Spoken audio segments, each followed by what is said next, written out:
Salam planter Indonesia. Assalamualaikum warahmatullahi wabarakatuh. Masuk pertanyaan The Brondol kepada The Brondol adalah seorang petani yang ingin membuat kecambah sendiri, mau ditanam sendiri. Kemudian beliau memberikan sebuah gambaran bahwa kalau ini dura, kita tanam dura, berarti kan dura semua Pak Pendi. Saya bilang itu nggak tepat. Jadi seperti ini. Jadi di dalam kelapa sawit itu ada 3 jenis. Saya kembali lagi menerangkan bahwa ada dura, ada pisifera, dan ada tenera. Dura yang dia buahnya besar, cangkangnya tebal dan berat.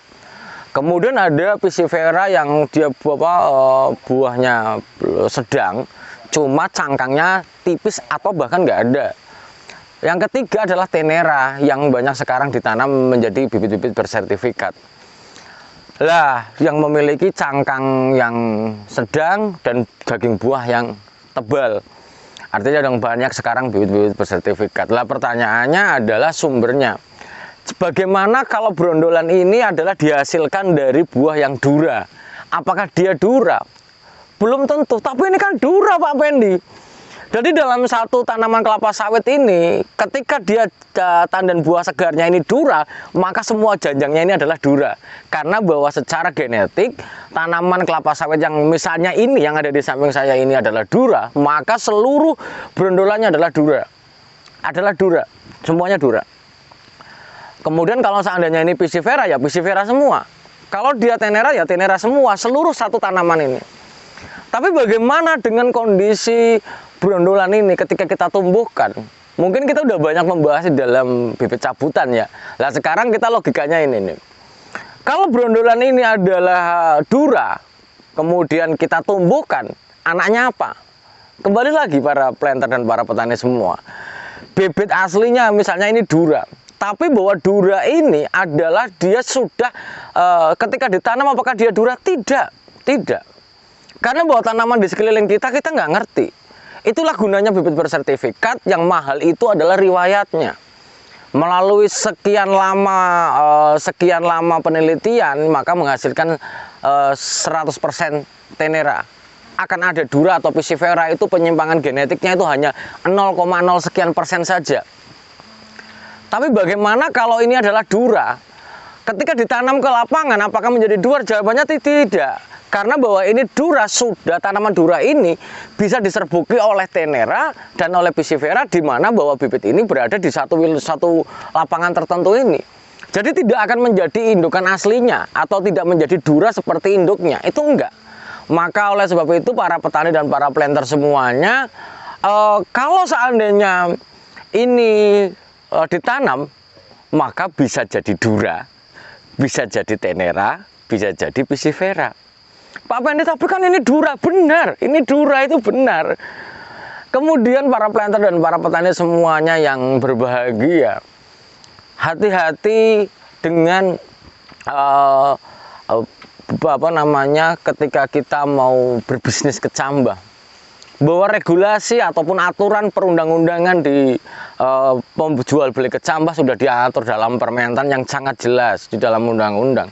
Maka tidak sembarangan orang akan menjual beli kecambah. Jika Anda, para petani ingin menjual kecambah, maka Anda akan melawan undang-undang dan akan bertentangan dengan undang-undang. Maka para petani dan para planter semuanya sekarang sudah sangat membumi harga bibit yang bersertifikat. Kecuali kalau Anda ingin menanam sendiri, buat sendiri, tanam sendiri, sampai dengan hari ini tidak ada masalah. Namun, sekali lagi, bahwa di dalam sebuah bibit yang dalam sebuah bibit, misalnya kita ngambil nih,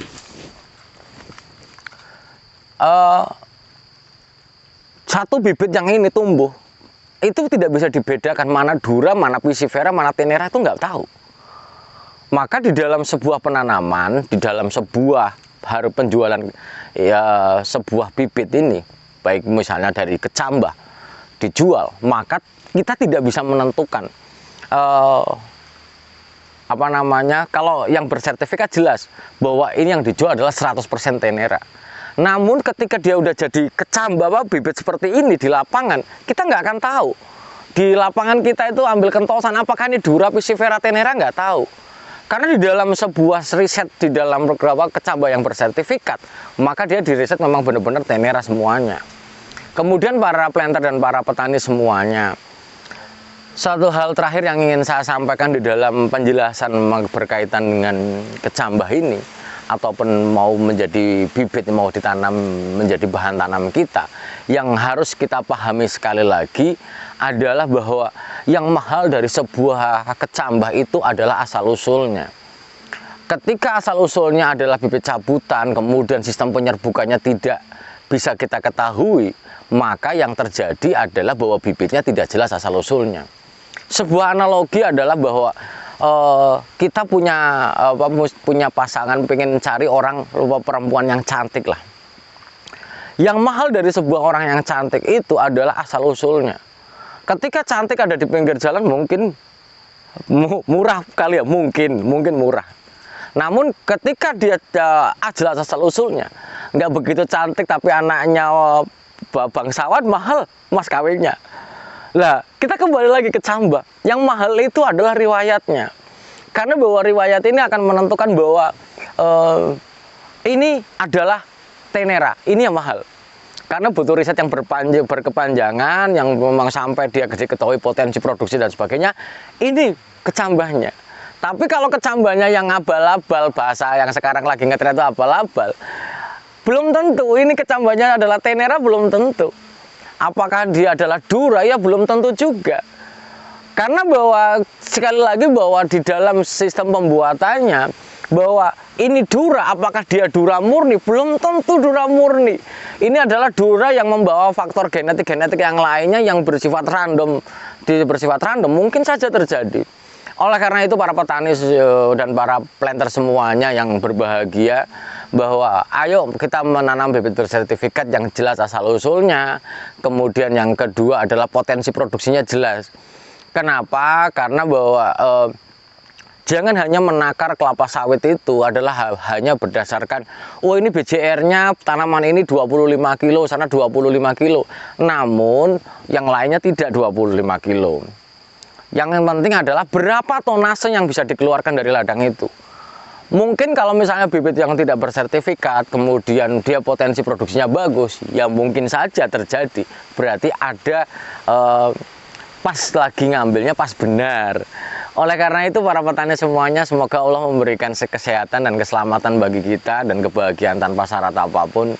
Dan jangan lupa untuk selalu bahagia. Terima kasih. Salam planter Indonesia. Assalamualaikum warahmatullahi wabarakatuh.